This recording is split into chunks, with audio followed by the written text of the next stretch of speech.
The Temple of Artemis at Ephesus. The Temple of Artemis, or Artemision, also known less precisely as the Temple of Diana, was a Greek temple dedicated to the goddess Artemis. It was located in Ephesus, near the modern town of Selçuk in present-day Turkey. One of the seven wonders of the ancient world, it was completely rebuilt 3 times before its final destruction in 401 AD. Only foundations and sculptural fragments of the latest of the temples at the site remains. The first sanctuary, Temenos, antedated the iconic immigration by many years and dates to the Bronze Age. Callimachus, in his hymn to Artemis, attributed it to the Amazons. In the 7th century BC, the old temple was destroyed by a flood. Its reconstruction began around 550 BC. Under the Cretan architect Chaerephon and his son Metagenes, at the expense of Croesus of Lydia, the project took 10 years to complete. The temple was destroyed in 356 BC by Herostratus in an act of arson, and was again rebuilt, this time as the Wonder.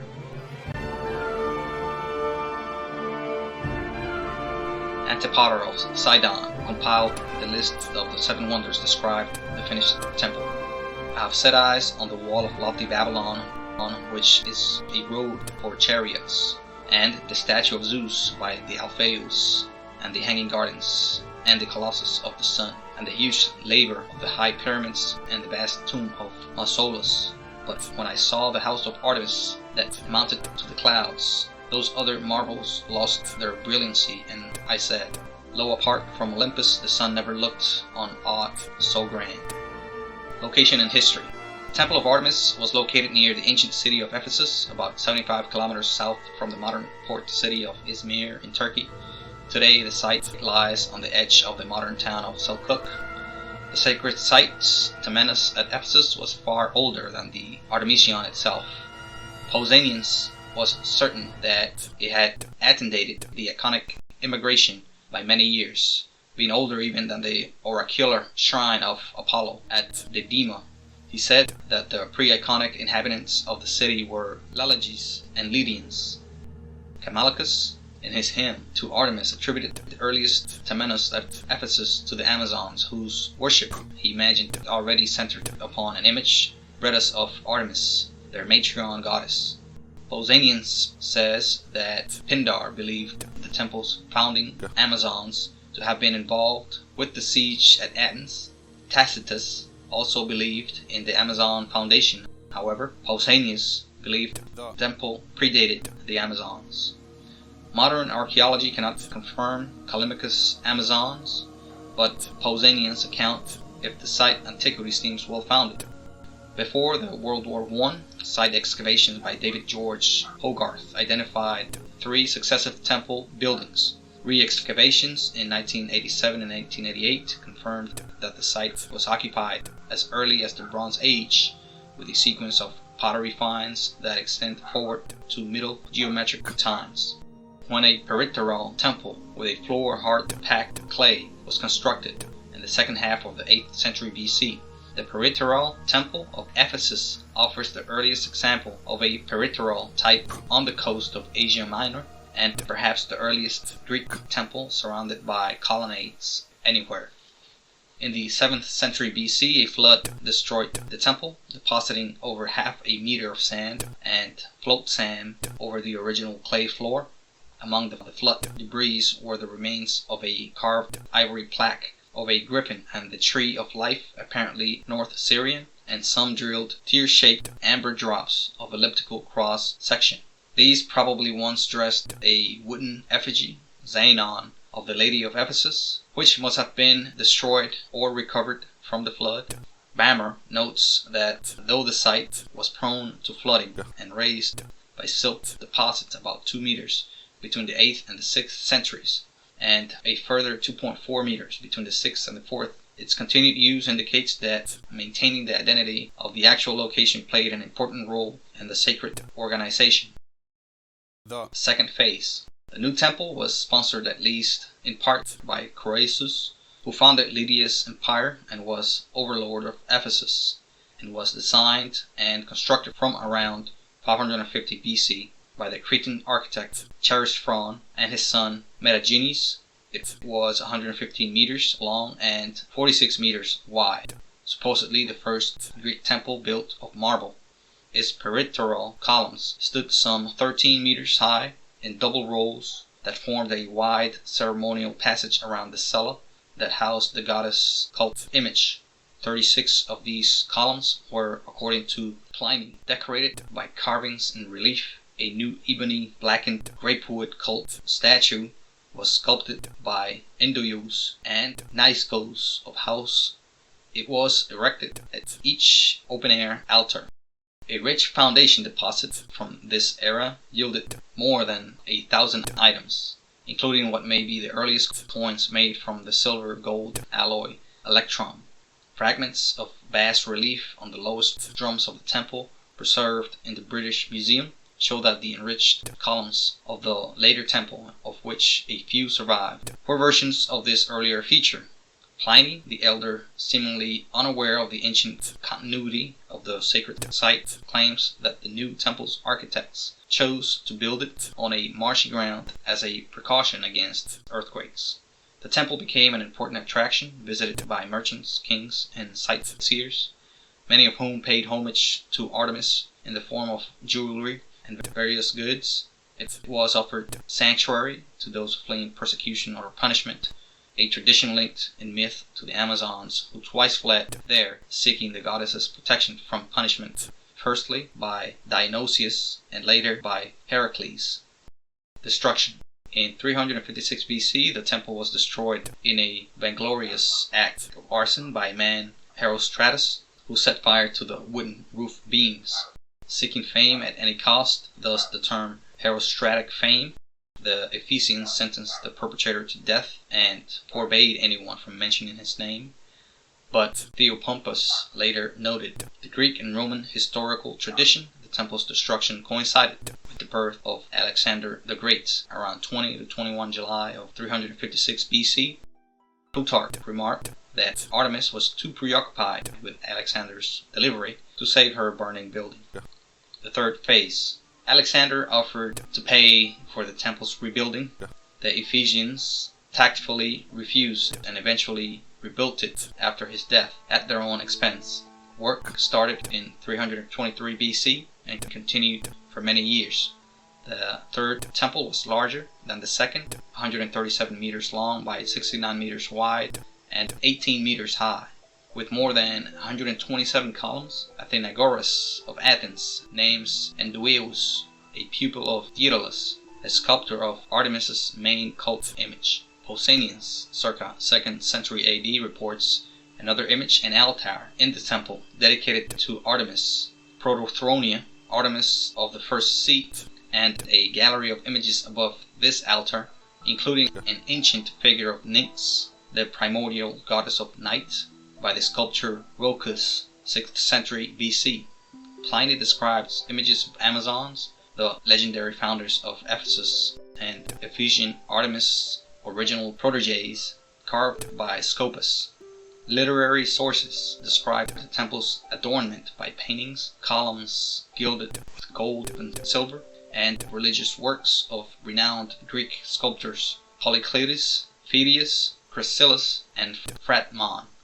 This reconstruction survived for 600 years and appears multiple times in early Christian accounts of Ephesus. According to the New Testament, the appearance of the first Christian missionary in Ephesus caused locals to fear for the temple's dishonor. The 2nd century Acts of John includes an apocryphal tale of the temple's destruction. The Apostle John prayed publicly in the Temple of Artemis, exorcising its demons, and of a sudden the altar of Artemis split in many pieces, and half the temple fell down, instantly converting the Ephesians, who wept, prayed, or took flight. Against this, a Roman edict of 162 AD acknowledges the importance of Artemision, the annual Ephesian festival, to Artemis, and officially extends it from a few holy days over March through April to a whole month. One of the largest and most magnificent religious festivals in Ephesus's liturgical calendar. In 268 AD, the temple was destroyed or damaged in a raid by the Goths, an East Germanic tribe in the time of Emperor Gallienus, Ruspa Viduct, and Thoror. Leaders of the Goths took ship and sailed across the Strait of the Hellespont of Asia.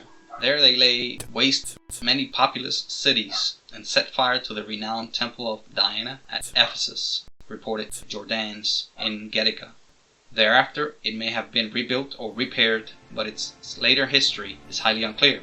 At least some of the stones from the temple were used in construction of other buildings. Some of the columns in Hagia Sophia originally belonged to the Temple of Artemis, and the Parastasis Sintomoi Chronicae records the reuse of several statues and other decorative elements of the temple throughout Constantinople.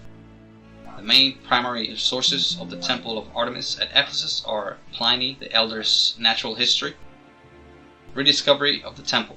After 6 years of searching, the site of the temple was rediscovered in 1869 by an expedition led by John Turtle Wood and sponsored by the British Museum. These excavations continued until 1874. A few further fragments of sculpture were found during the 1904-1906 excavations directed by David George Hogarth.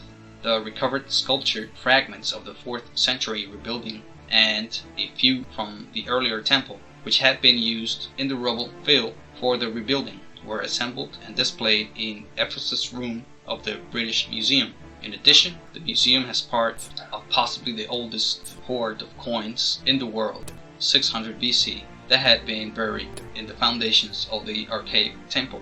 Today, the site of the temple, which lies just outside of Selçuk, is marked by a single column constructed of disassociated fragments discovered on the site. Cult and influence. The archaic Tematon beneath the later temples clearly housed some form of great goddess, but nothing is known of her cult. The literary accounts that describe it as Amazonian refer to the later founder myths of Greek emigres who developed the cult and Temple of Artemis, Ephesia. The wealth and splendor of temple and city were taken as evidence of Artemis Ephesia's power and the basis for her local and international prestige. Despite the successive traumas of temple destruction, each rebuilding, a gift in honor to the goddess, brought further prosperity. Large numbers of people came to Ephesus in March and in the beginning of May to attend the main Artemis procession. Artemis shrines, temples, and festivals, Artemision, could be found throughout the Greek world, but Ephesian Artemis was unique. The Ephesians considered her theirs and resented any foreign claims to her protection. Once Persia ousted and replaced their Lydian overlord Croesus, the Ephesians played down his contributions to the temple's restoration. On the whole, the Persians dealt fairly with Ephesus, but removed some religious artifacts from Artemis's temple to Sardis and brought Persian priests into her Ephesian cult. This was not forgiven. When Alexander conquered the Persians, his offer to finance the temple's second rebuilding was politely but firmly refused. Ephesian Artemis lent her city's diplomacy a powerful religious edge. Under Hellenic rule and later under Roman rule, the Ephesian Artemisia festival was increasingly promoted as a key element of the pan-Hellenic festival circuit. It was part of a definitively Greek political and cultural identity, essential to the economic life of the region, and an excellent opportunity for young unmarried Greeks of both sexes to seek out marriage partners. Games, contests, and theatrical performances were held in the goddess's name, and Pliny describes her procession as a magnificent crowd puller. It was shown in one of the Apelles' best paintings, which depicted the goddess's image carried through the street and surrounded by maidens. In the Roman imperial era, the Emperor Commodus lent his name to the festival games and might have sponsored them. Ephesian Artemis. From the Greek point of view, Ephesian Artemis is a distinctive form of their goddess Artemis. Artemis in Greek cult and myth. In Greek cult and myth, Artemis is the twin of Apollo, a virgin huntress who supplanted the Titan Selene as goddess of the moon. At Ephesus, a goddess whom the Greeks associated with Artemis was venerated as an archaic, certainly pre-Hellenic cult image that was carved of wood, kept decorated with jewelry. Robert Fleischer identified as decorations of the primitive Xenon the changeable features that since Minucius Felix and Jerome's Christian attacks on pagan popular religion had been read as many breasts or eggs, denoting her fertility. Others interpret the objects to represent the testicles of sacrificed bulls that would have been strung on the image, with similar meaning, most similar to the Near Eastern and Egyptian deities, and least similar to Greek ones. Her body and legs are enclosed with tapering pillar-like term from which her feet protrude. On the coins minted at Ephesus, the apparently many-breasted goddess wears a mural crown like a city's walls, an attribute of Cybele, see Polos. On the coins, she rests either armed on a staff formed of entwined serpents or of a stack of Ouroboros, the eternal serpent with its tail in its mouth. Something the lady of Ephesus had in common with Cybele was that each was served by temple holy, sacred women, or hierodoules, or female assistants, under the direction of a priestess who inherited her role, attended by a college of eunuch priests called megabizoi, and also by young virgins, chorai. The eggs or breasts of the lady of Ephesus, it now appears, must be the iconographic descendants of the amber gourd-shaped drops, elliptical in cross-section and drilled for hanging, that were rediscovered in the excavations of 1987 and 1988. They remained in situ, where the ancient wooden cult figure of the Lady of Ephesus had been caught by an 8th century flood. This form of breast jewelry then had already been developed by the geometric period, a hypothesis offered by Gerard Saiterli that the objects in classical representations represented bulls' scrotal sacs cannot be maintained.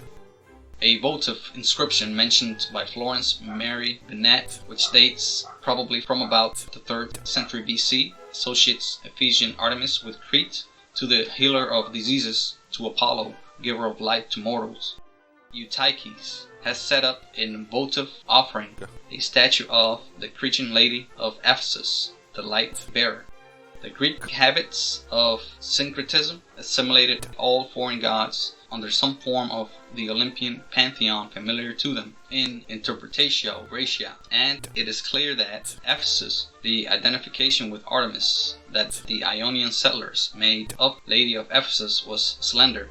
The Christian approach was at variance with the tolerant syncretistic approach of pagans to gods who were not theirs. Christian inscription at Ephesus suggests why so little remains at the site. Destroying the elusive image of the demons Artemis, Demies, was erected this symbol of truth, the god that drives away idols, and the cross of priests, deathless and victorious sign of Christ. The assertion that the Ephesians thought that their cult image had fallen from the sky, thought it was a familiar origin myth at other sites, is only known at Ephesus from Acts 19:35. What man is there that knoweth not how that the city of Ephesians is a worshipper of the great goddess Diana, and of the image which fell down from Jupiter? Lidonici observes that modern scholars are likely to be more concerned with origins of the Lady of Ephesus and her iconology than her adherents were at any point in time, and are prone to creating a synthetic account of the Lady of Ephesus by drawing together documentation that ranges over more than a millennium in its origins, creating a falsified, unitary picture as of an unchanging icon. Thank you for listening to this podcast. Please look for the next episode soon, and please ensure to share this with your friends and family. And please like this content and subscribe as a sign of support and for me to continue to provide this type of content to more people like you. Lastly, if you wish to support this content further, please visit the links provided in this publication. Thank you.